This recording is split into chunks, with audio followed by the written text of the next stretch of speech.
और मैंने सुना है शास्त्रों में, अगर घर में बेटे हैं और घर में अगर बेटी नहीं है तो वो घर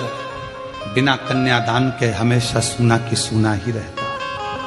कन्यादान के लिए बेटी का होना जरूरी है, बिना बेटी के कन्यादान सूना। आप दुनिया का सारा दान कर लो, अन्न दान कर लो, वस्त्र दान कर लो, मुद्रा दान कर लो, स्वर्ण दान कर लो, भूमि दान कर लो, गौ दान कर लो, सारे दुनिया के दान कर लीजिए, अगर आपने जिंदगी में कन्यादान नहीं करा तो आपकी जिंदगी में सब कहते हैं कुंभी पाक नरक में एक नरक का सिरा ऐसा होता है जिस नरक के सिरे को पार करने के लिए बेटी का कन्यादान करना जरूरी होता है। इसलिए हम शिव महापुराण की कथा में हर पल हर घड़ी बेटियों को संकल्प दिलाते रहते हैं, बेटियों से कहते रहते हैं तुम कितनी भी अच्छी पढ़ाई करो, कितने भी अच्छे कॉलेज में रहो, कितनी भी अच्छी एजुकेशन करिए, कितनी भी अच्छी नौकरी करिए, कितने भी तुम्हारे दोस्त बन जाए, पर मेरा बेटियों से हमेशा निवेदन रहा है और आज भी ऑनलाइन शिव महापुराण की कथा जो जलगांव से चल रही है, आप सब बेटियों से निवेदन करूंगा कि निवेदन है अपने माँ बाप को कन्यादान का मौका जरूर देना, किसी एरे गेरे नत्थु खेरे के साथ ना जाना, अपने माँ बाप को कन्यादान का मौका दीजिए। कितना सुंदर कहा, माँ बाप चले जाते हैं तब बेटा तर्पण करता है, माँ बाप चले जाते हैं तब बेटा पिंड देता है, माँ बाप चले जाते हैं तब बेटा भोजन कराकर तर्पण श्राद्ध पिंड देता है और अपने पूर्वजों को तारता है। पर बेटी, जिस दिन माँ बाप अपनी बेटी का कन्यादान जीते जी कर देते हैं, उसी पल उसी घड़ी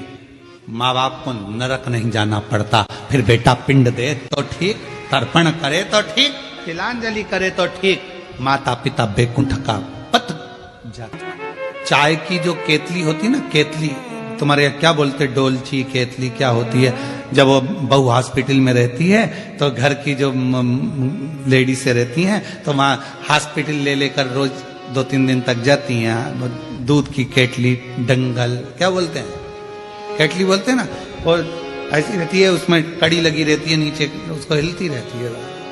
अब आजकल वैसी नहीं रही तो इतना लंबा थर्मस हो गया, उसमें भी लटकता रहता है। तुम देखना अगर घर में बेटा हो जाए ना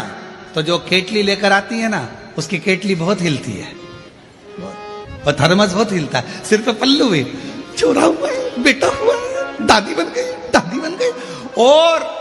हॉस्पिटल से सीधी बिना पल्लू हिले,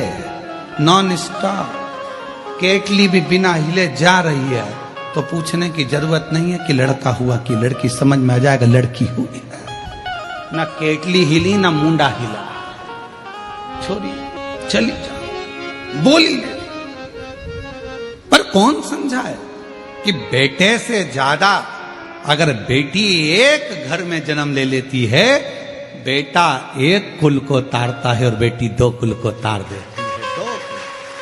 आज जितनी माताएं बैठी हैं, आप सब कथा श्रवण कर रही हो, जरा विचार करिएगा, ससुराल की 71 पीढ़ी और मायके की 71 पीढ़ी एक नारी जब शिव महापुराण की कथा श्रवण करती है, शंकर जी पे 1 लोटा जल चढ़ाती है, तो उसका आधा एक नारी का चढ़ा, क्योंकि पुरुष का 1 गोत्र होता है, पुरुष के कितने गोत्र होते हैं, 1, पर लड़की के कितने गोत्र होते हैं, 2। कुंवारी रहती है तब पापा का गोत्र, ब्याह हो गया तो माँ का गोत्र। तो ईमानदारी से बोलो, क्या तुम्हारा वो माँ बाप का जो गोत्र है वो तुमसे छूट गया क्या? नहीं छूटा, छूटा नहीं है। तो वो गोत्र कहां काम आता है? जब नारी पूजन करती है,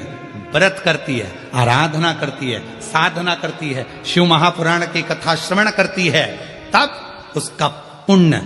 2 भाग में बढ़ जाता है, आधा उसके मायके के, आधा उसके ससुराल के, दोनों के भाग से, दोनों। 71 उसकी भी पार कर दी, 71 इसकी भी पार कर दी। एक बेटी दोनों कुल को पार कर, दोनों। दीदी हम धन्यवाद देंगे आपको, ममता श्रीकांत बोडरे माली जी। ये कथा होती सीहोर से ऑनलाइन, पर आपको साधुवाद इसलिए देंगे कि आप इस कथा को खींचकर जलगांव से ले, और आपने एक ही शब्द कहा गुरुजी, कथा तो तीर्थ में तो होती रहेगी, बाबा के धाम पर भी होगी, पर ये कथा यदि जलगांव में ही ऑनलाइन हो जाए तो हमारे दोनों पुल तर जाएंगे। और आज आपको मैं साधुवाद देता हूं कि आपने ये कथा को ऑनलाइन कराकर दोनों मायके का भी और ससुराल का भी दोनों पुलों को पार किया, दोनों